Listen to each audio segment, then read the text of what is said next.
So too in India, the leftist, communist, and Nehruvian socialists rejected Hindu thought.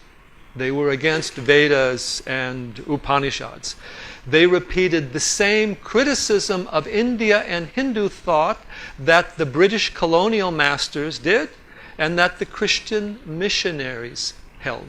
So in terms of ideas, even though these leftist leaders were pro-independence for these countries at a political level, they continued the same intellectual slavery and dependency, and in many respects they continued the same educational institutions and even media, newspapers approach to politics that the colonial rulers had.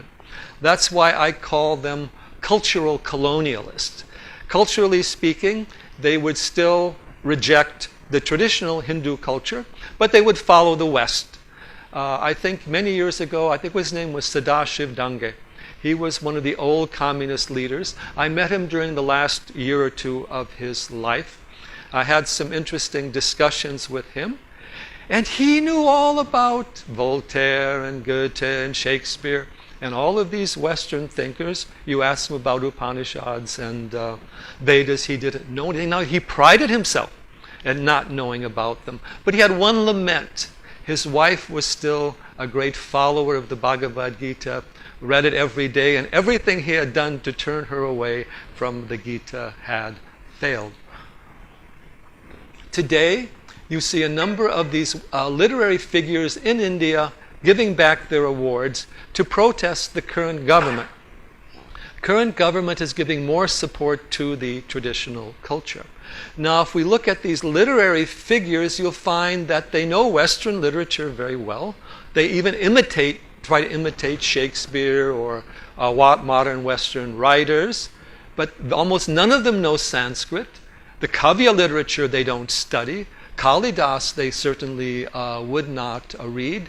Philosophically, they prefer Marx or the neo-Marxist thought, or even someone like Wendy Doniger, but they would not read a Sri Aurobindo, or even Vivekananda, or even much less the older Vedas and Upanishads.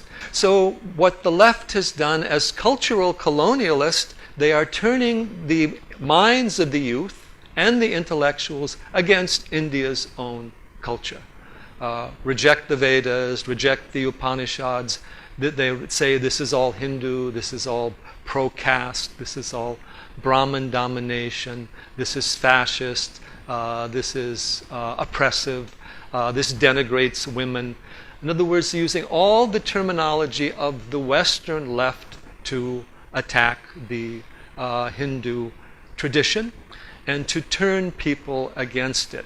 So in that regard, they're following the same mentality as Macaulay. They're following the same mentality as the Christian missionaries, and they're having the same effect, except what they're promoting is their Western leftist culture rather than some of these other groups.